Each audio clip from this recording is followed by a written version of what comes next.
What's up, y'all? Welcome to the Franchise Empire newsletter live stream. Thank you for joining us. Sorry that we started just a few minutes late here. We got all sort of crazy, exciting things going on here that Mark and I had to get caught up on and handle. So with that said, we're going to dive in. We got some great stuff today for you guys. We have a resale to talk about that has a pretty significant EBITDA.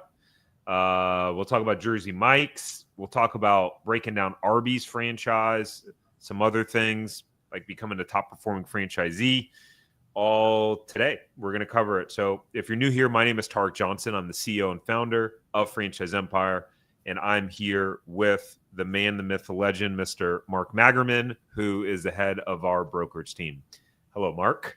Hello, Tarek. All right. So if you guys are watching live, drop us just a comment real quick. What city and state are you tuning in from? Whoops. And if you're watching the replay, drop us a comment. Let us know that you're watching the replay. We're going to get started here with this resale. And very quickly before we do, we've got to stay compliant. All right. You saw it. All right. So let's talk about this resale. So this is a confidential resale. Again, I've mentioned this before recently. Some of these franchisors have asked that we keep these resales confidential and private unless we, meet one-on-one with someone, verify that they're qualified, and until then, keep it confidential. By the way, hello, Mark from New Jersey. Nice. Hello, Peter from New York, representing the Northeastern. Mark's there in Boston, so you guys would have that would make an interesting room. It would. Boston and New Yorkers get along real well. And throw someone from New Jersey in the mix too. There you go. Hey, you know what? I was born in New York, and we get along pretty good. But I do want to mention, Tarek, just on this comment about the resale being not available by name. It just makes really smart sense for the selling franchise owner here, right? Because when we were selling ours as well, and what a lot of people don't quite realize is a lot of things are going on in these sales, right? For the most part, people who work for this franchisee who's selling it could be hard, loyal employees. They're about to be told one of these days that the owner that they know is going to be selling the business. There's a lot of stress that current sellers don't want their employees knowing about until they really have to. So I think more of these resales should be clandestine like this, and it makes perfect sense. And for that, when we sold our business, we had to work really, really hard to keep it away from the employees because everything can go south if employees get know this. Employees, vendors, everybody involved. So it just makes perfect sense if anybody was questioning that if anyone thinks it's not a good way to market their business, it really is the right way to go. I just wanted to mention that.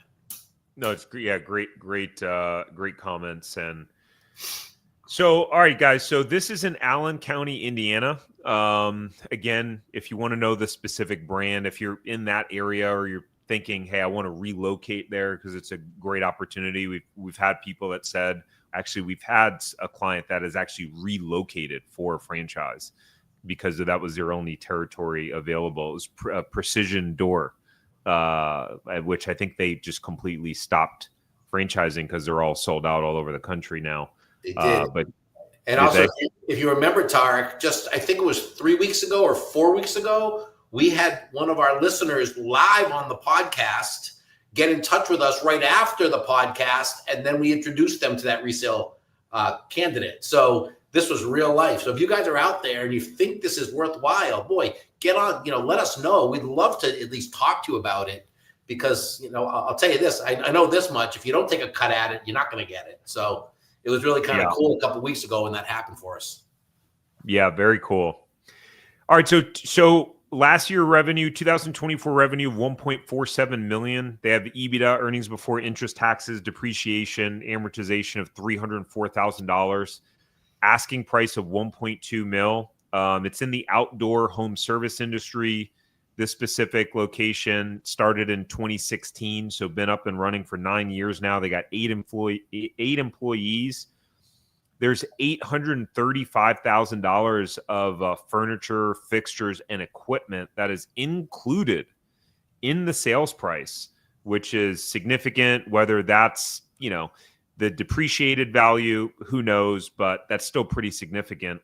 The additional nearby territories are still available and unpurchased for the individual who said, hey, I want to expand and really build your franchise empire. See what I did there? 2 weeks of training included from the previous owner and additional training from the franchisor as well. So overall, our take on this, I'll go over a couple of things on my end and then pass it over to Mark. Really finding any resale with $300,000 of EBITDA is rare. And that's a pretty solid opportunity, assuming all the numbers check out when you look at the financials. We have people banging down our door all the time, asking for resales that are producing multiple six figures to the bottom line. So interesting opportunity if you're in that market. Great opportunity for a full-time owner, right? So something like this, if it's your first crack at business ownership, you better have strong leadership experience. You've hired, you've fired, you've managed teams. This is not the opportunity for someone who's never managed people ever before. A resale like this, that would be like, hey, I'm going to learn how to drive for the first time in like a Ferrari or a Lamborghini. Where like if you press it too hard, you could go smashing into a wall. It's hard to control. Excuse me. I'll let you hit the rest, Mark, because I know that kind of covers some of your favorite points that you like to hit. Just to augment the point Tarek just made, if you buy this business, you're also inheriting 8 employees who've probably been there for a while. So to Tarek's point, in my opinion, the first priority you would have as an owner is meeting with the team and understanding the team and letting them know about you. So if you don't have that experience, this may be way over your head, and I would really caution it. So this kind of adds that. The business is fully staffed, 4.7 Google rating, which, as we know, is critically important in the home service business. Obviously, I think it's important. The process starts getting a pre-approval letter, a pre-approval with the lender. If you've listened to these calls before, Tarek and I talk about that all the time. If you don't have a pre-approval from a lender, you're not even going to get up to the plate with these resales because they're going to focus on those who do. Resales like this typically go fast. They're very competitive. Don't drag your feet if it's something that aligns with your goals and you believe is a solid opportunity, even if you're not sure if it is. If you're interested, so back to this, the price on this business was, what was it, Tarek? 800 and whatever it was. Okay, 1.2. So gosh, if you don't have a pre-approval for 1.2 million, that's a starter. You're not even in the game. So please keep that in mind. Be prepared to put down between 2 and 4. Even if you do have a pre-approval letter, it's probably because you offered at least 10% down. This is not for the faint of heart. This isn't I have $50,000 liquid cash. I want to buy a franchise for about 180, 200 all in. I'm going to start from zero and build it up, which is what we do all the time. And those are great opportunities. That's not this. So this is not for the faint of heart. And it's really for the advanced business owner. And if this is you who we're talking to, give us a ring. We'd love to introduce you to these guys. 100%. Well said. Well said. So you guys can go to franchiseempire.com/resales if you want to get introduced to this specific franchise resale that we're just talking about. But if not, and you're in other areas of the US or Canada, we have a list of over 100 resales with various brands spanning all over the U.S. as well as Canada. So you can still go to I do have an interesting story I want to share as it relates to resales. I think I've shared it with you, Tarek, but we had a candidate a couple weeks back. He is out in the Nevada area, and we were just talking to him like we do every candidate, and he was talking about his desire for resales, which a lot of people like, and I was kind of explaining to him how the resales are kind of tricky. It's like needle in the haystack, but sometimes they're available, but most of the time they're not. So we just had that conversation. He was also open to new conversation. And I don't think I can. I probably don't want to name the brand, right? We don't want to talk brand specific, right? So I won't mention the brand. But I was asking him about some of the brands he might be interested in, and he was listing categories of brands, and he only named one brand specifically. So he would have said, home services, pet services, and then he named this one particular brand. So I made a note, and I'm like, obviously, I'm going to do a territory check for the brand that he specifically mentioned, right? Because obviously that's there. Turned out that brand that he specifically mentioned had a resale opportunity in his zip code. And It's a brand that doesn't have a lot of new territory anyway. And long story short, a longer story shorter, he's now been introduced to them. He's met with the seller. He's already pre-approved. And I'm not sure if it's going to happen or not, but it's a point about resales that you just never know, for the love of God. So if you're interested, the only way to really find that out is get in touch with us. We'll find out for you. And when I remember, the other part that was funny about this was he was going on vacation. So we were going to meet at the end of the month to go review different brands that might be of interest to him. But I remember calling him on the phone because I'm like, this resale was available. If we waited to the end of the month for me to tell him about it, it would have been long gone. So we got up and running, and it's just kind of a cool story how resales, while they are tricky, they are available and they are worthwhile to pursue for the right person. So just wanted to share that little story with you. That's a really cool story, and it just shows, I'm of the mindset that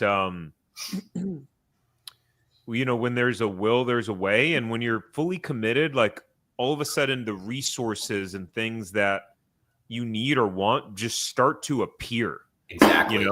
Exactly. You take the leap of faith. And so in that case, the guy's like, all right, let me just move forward. Boom. Something shows up. And what was even funny is because when we were talking about it, I was saying, if you're going to be looking at resales, being pre-approved by a lender is really important. And he didn't even know that there was going to be a resale. But when I called him up, and he's like, do you suggest I reach out to my banker before you introduce me and get pre-approval? I said, I absolutely do. And he did. So he's got as good a shot as any. It's in his backyard. So who knows? But again, to your point, sometimes these are very serendipitous. And I always say, if you're really good and you work really hard, sometimes you can make your own luck. And maybe this gentleman will find that for himself. We'll see. Boom. And we just had a client that just bought a resale with a very strong brand. So again, it's one of the things that make us unique, like not to toot our own horn too much, but it's rare that you would be able to work with a franchise broker. And we're really a brokerage group. We have a whole team. And then that presents resales or even understand them. And that's part of our leg up. We have, besides Mark, we have some heavy hitters on our team that have been there, done that in terms of building businesses. And you know what? Again, this is kind of,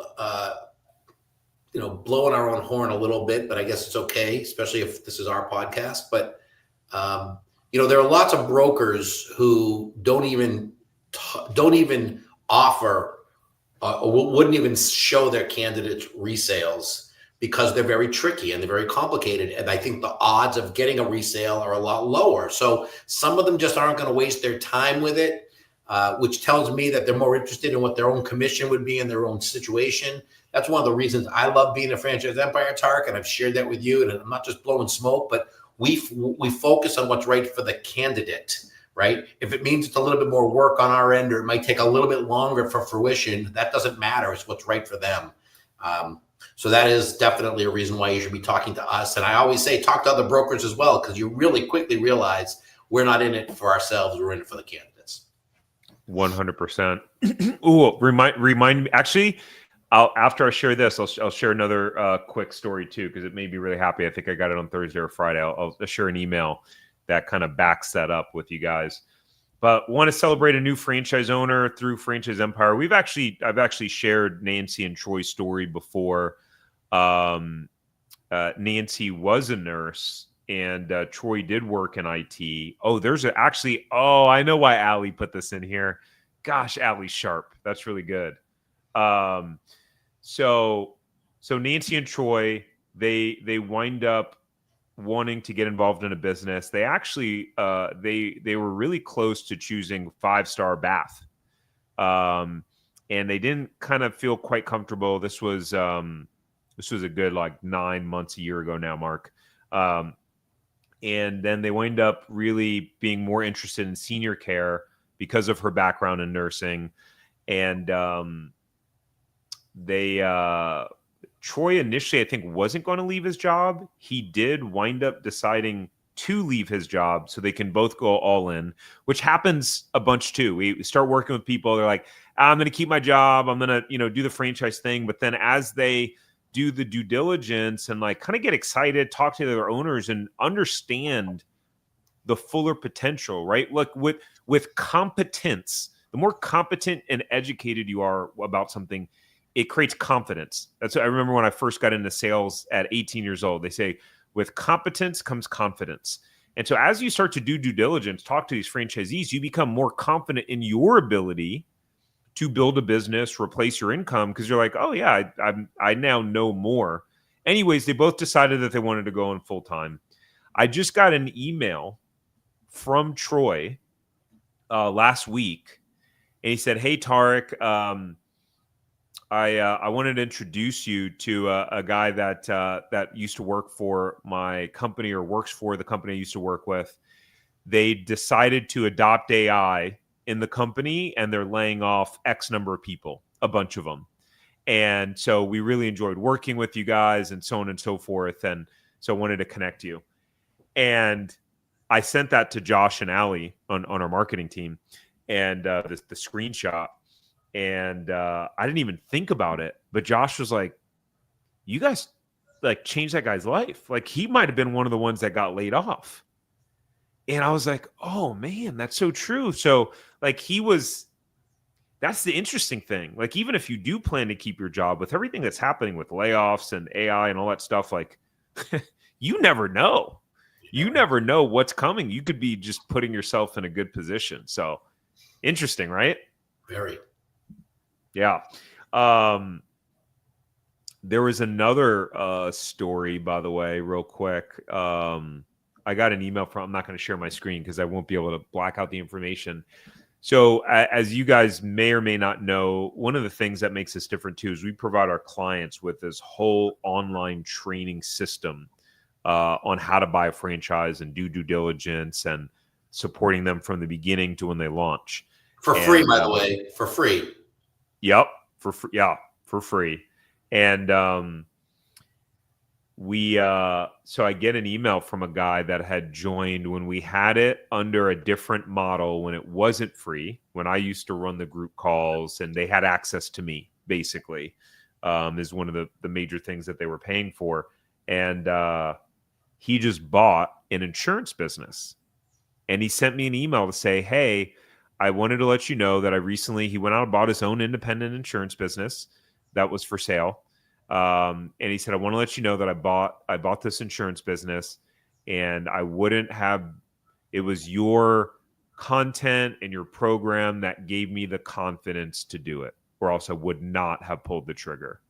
And I just thought, man, that we got no benefit from Franchise Empire out of him buying that. Wasn't something, we introduced to him, but the satisfaction, the fact that he now has changed his life by doing that is just, really, really cool. And again, it just also shows the fact of how we put people first, because sometimes we're not going to get everyone, and sometimes they're going to find something that works better for them. And it's like, hey, that works better for you, go for it. There's plenty of fish in the sea. Absolutely.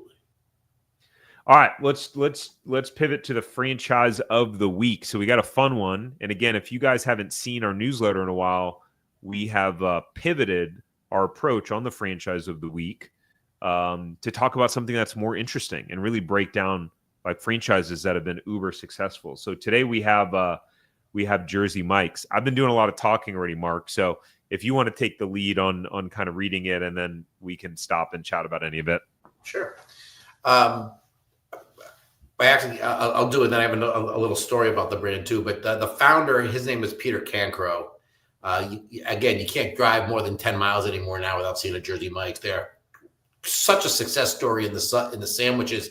And what's also interesting about him is there were a lot of others that are, it's a very competitive industry, but they've just sort of gotten to the top. And I actually remember, believe it or not, when we were operating our Five Guys business, they called us because they wanted us to consider diversifying with Jersey Mike's. We went as far as going down to their corporate office and met the developer people. We actually considered it, but then we realized that we were insane if we think we can manage 14 burger restaurants and build more sub places. So we didn't do it, but very, very good people. So Peter, I didn't have a chance to meet him. 14 years old, talk about entrepreneur, right? At 14, he got a job making sandwiches at Mike Subs, which I think is part of the name of Jersey Mike's, if I'm not mistaken. A neighborhood shop in New Jersey. He loved the energy, the regular, the smell of the bread. More than anything, he loved the idea of owning something that mattered. So when he heard the shop was going up for sale, he did something most kids wouldn't, which is buy it. He didn't have any money, of course. He didn't have a business degree. He wasn't even legally allowed to operate the slicer. But he had someone in his corner, a guy named Rod Smith, high school football coach and local banker, saw something in Peter, loaned him the money enough to buy the shop. Just like that, Peter became an owner. Keep in mind, it wasn't a franchise. He just owned his own sub shop. Great success story. From there, he rebranded it to Jersey Mike's, leaned into the East Coast culture, started franchising it in 87. I didn't think it was that far back, but I guess it was. For years, growth was slow. Recessions hit. Franchising was hard. He stayed focused. What mattered was the brand, fresh ingredients, real relationships, community first. 2024, private equity giant Blackstone acquired a majority stake, but I believe Cancro was still involved as the day-to-day operator, if I'm not mistaken. Today, over 3,000 locations, a reputation for unmatched quality, and $3.3 billion in annual revenue. $3.3 billion making sandwiches. As a tribute to the man who believed in him first, he launched the Coach Rod Smith Ownership Program, a pathway that gives long-time managers the opportunity to become franchise owners themselves. What a great, great, great idea. It's a full circus legacy built on belief, mentorship, and paying it forward. That's what built Jersey Mike's and what drives it today. And just a quick side story. One of our general managers at Five Guys, she was an industry veteran. She was, it was actually a very unique story because her family was independently wealthy. Her father was a very successful attorney. She didn't have to work if she didn't want to, but not only did she worked in the fast food management, just like of all the, why would you pick it? But she loved it. She had this passion, and she worked for us at Five Guys. We really liked her. But she'd been doing it so long, she started taking all these shortcuts, right? And I'd have to catch her every once in a while. I'm like, we really like you, but stop doing that. We really like you, but stop paying for labor that you don't have to pay for, blah, blah, blah, blah, blah. When we finally sold our business and we went our separate ways, she reached out to me about a year and a half later. Goes, Mark, I just got to tell you that I now am the proud owner of 2 Jersey Mike's locations, and you are absolutely right. I can't take shortcuts. I can't do any of this anymore. So she learned the lesson about entrepreneurship the hard way by getting slapped on the hand, but she's doing really well. And it's a great, great brand. I've actually gone visit her at her stores, and I laugh at her because I say, you know what? Last thing I would have ever imagined was you would have been an owner, but she's just kicking it because, again, they've got a great brand, a great reputation. It's just a fantastic business, and the sandwiches are pretty darn good too. The sandwiches are good. That's a cool story. Very, very interesting. Yeah, the food business is a tough business. It's a tough business, and she's doing great because she was a hard worker. But now she augmented. I guess we taught. Sometimes you can't teach an old dog new tricks because she remembered how fanatical we were about labor. And she was like, you know what, Mark, I probably spent too much of your own money not focusing on labor, but I'm trying hard not to spend mine and my partner's money on labor. I'm like, well, theoretically, you owe me money, then you should be rebating me back on labor. But we'll talk that another day. I think she bought me a drink instead. I think we're good. Makes us even. I think we're even. That's funny. Well, when we opened up our first store in California, 2 doors down from us was a Jersey Mike's that opened, and Alex was and probably still is the owner there. Him and his brother and I think their wives owned a bunch. They owned 6 or 7 stores total, a few in Southern California, and then they owned a bunch. I think it was like in Utah, where that was and this was back in 2017. But that was, the market they were given. I guess at that point, many of the markets were spoken for, even if not fully built yet, in terms of locations, kind of like you did with your Five Guys, right? Like you bought up a territory and then it took you guys years to get them open. But I remember he was telling me at that time, Alex was saying that he was reminiscing on, he was like, man, I remember when we first got started in this business years ago, the margins were incredible and great, and it just isn't what it used to be. And I was like, man, that's really interesting. I thought that was fascinating that he was kind of telling me that. And so I guess it's just kind of all evolved overall, but you can't go anywhere without seeing a Jersey Mike's. Let's talk some numbers. They've got over 2,000 franchise units, franchise fee $18,500, which is crazy low. That's not where they're making their money. Nope. Although when you have 2,000 units, I think you can maybe afford to make it a little bit lower. Mark, why do you think a brand like that would have its franchise fee so low? Because it's an insignificant number in their financial picture. That's why. Yeah. It doesn't matter what they charge. They're making money on the royalties, right? So, obviously the franchise fee goes to pay certain expenses and all that. But, I remember when we got involved with Five Guys, the franchise fee was $20,000. They raised it up to about $45,000 before we left, and then they started lowering it down again. So I don't know the philosophy of it, but franchisors are not making money on their franchise fee. And if you look at just the franchise fee, you're not really doing justice, because look at the initial investment. I don't even know why it's at 181 to 903. I don't know how you're going to get a Jersey Mike's up and running for 181, but it's more like 1.4 million, which includes the 18,500 franchise fee. So it's kind of a misleading number in many, many ways when you're dealing with these type of costs, because the big cost regarding this is the cost of acquiring your space, building it out, getting it equipped. That's where the cost comes in. Yeah. All right. So marketing fee, 4%, royalty, 6.5%. You got to spend a certain amount of money on your grand opening advertising. And that should be looked at as really an investment, is what that should be looked at. Initial investment, 181,000 to 1.4 million. I have, to Mark's point, I imagine the 181 is like a rare conversion, or like something else went out of business that had a very similar setup, and they were able to pretty much just step in. There was a I don't know if you ever heard of Clean Juice. Mm-hmm. They got in all sorts of trouble, and I think there was a big class action lawsuit from a bunch of their franchisees. But there was one right across the street from my office, and it closed down. And then a few months later, another acai bowl place came in and opened up. Exact same setup. I mean, they maybe they did some painting, they rebranded it, but I don't think they had to do a single thing in terms of construction. They probably didn't put more than $25,000 into that, including their sign. Actually, they're still using like one of those banners as their sign. So they got in pretty cheap. I guess that in that scenario, if you're inheriting a sub shop that's got all the equipment in it and you just slap the Jersey Mike's logo on it, then maybe it can be 181. But you'd be really lucky to get that. I think you got to look more toward 1.4 million if you're interested in this brand. Totally agree with that. I can't. I mean, most spaces, I think they want you to have about 2,000 square feet. Yeah. That takes a good amount of money to get open.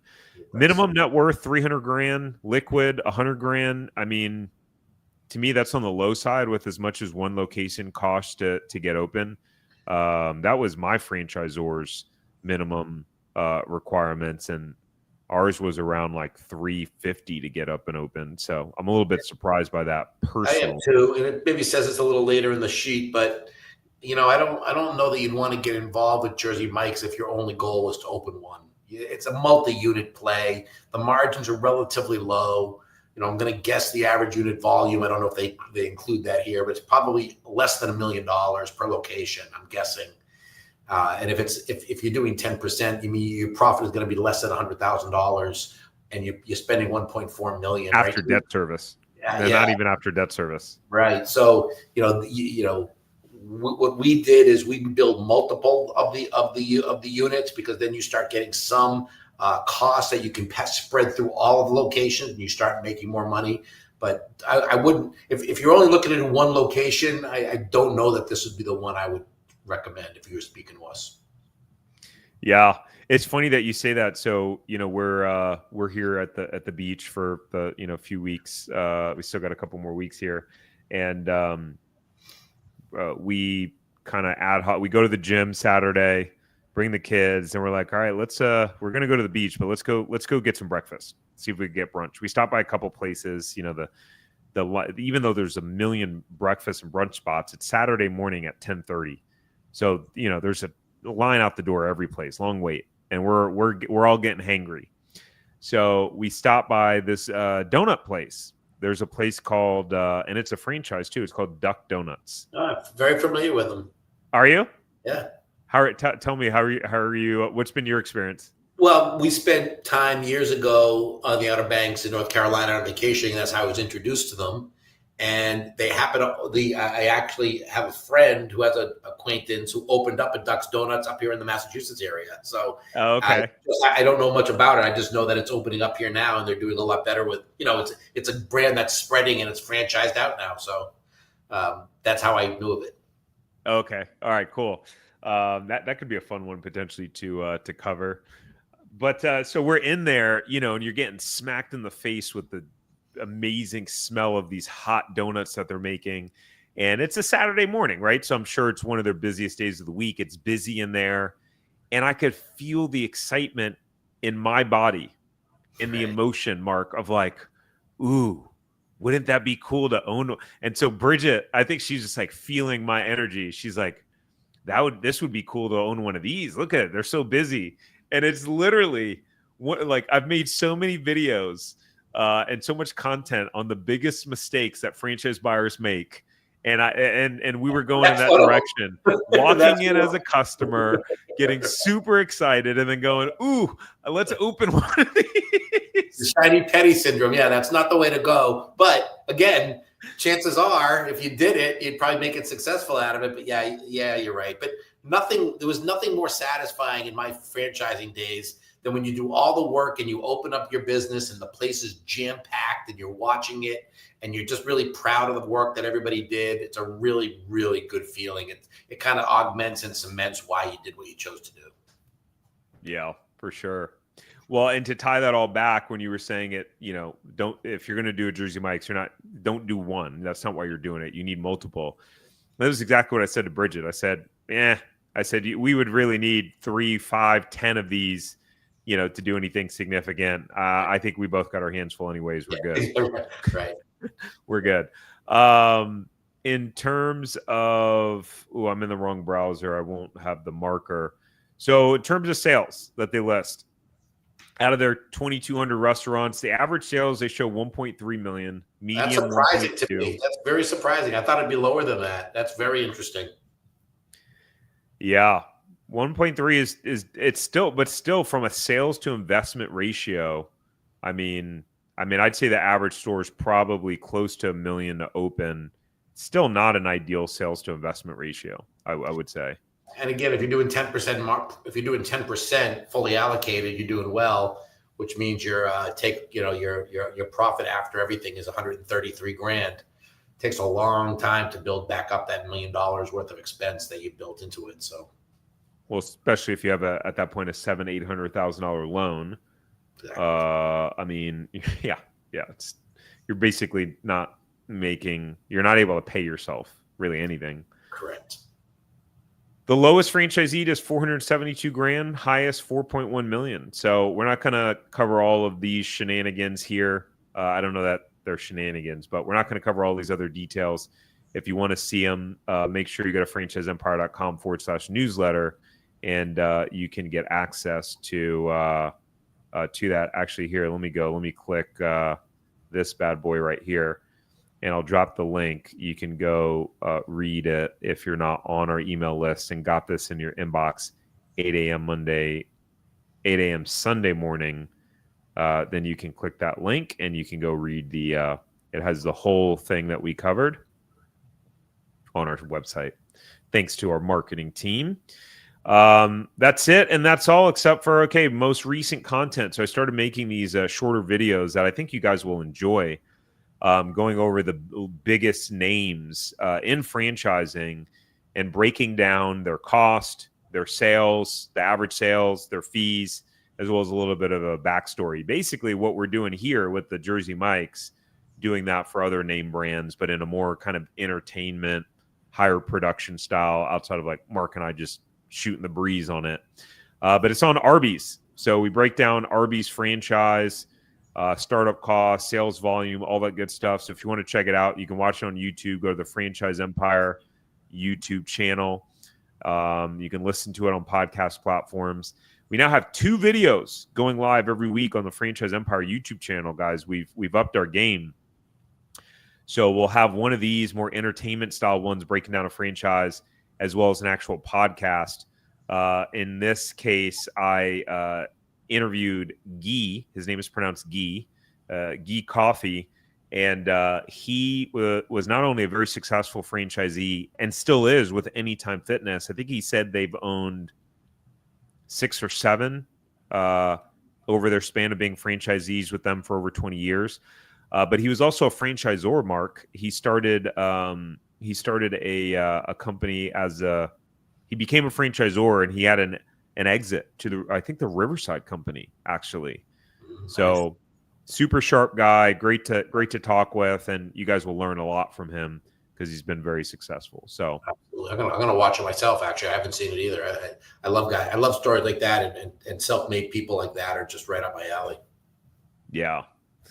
Likewise. I know. I love hearing stories of people winning. It's the best, and it's really, really inspiring. And again, 99 times out of 100, they're winning because of the effort that they put in, right? It very few stories are, I woke up one day and I have a joke where you don't just wake up one day on third base thinking that you hit a triple, right? Usually you get there by working hard. So most of these success stories come from hard work, not gifted. And if you can make it by getting gifted, I'm envious. Yeah, there's a book called Success is Not an Accident. Not that we needed a book to point it out, but it's a good book. God, what was the name of the guy that oh man, I forget what it is. But anyways, guys, if thanks for tuning in. If you want to learn more about franchises available in your area, you go to franchiseempire.com/check territory. And our team can check for you. And as always, Mark, thanks for making this fun. Likewise. Thank you, Tarek. Always fun. Talk to you soon. All right, thanks. Bye.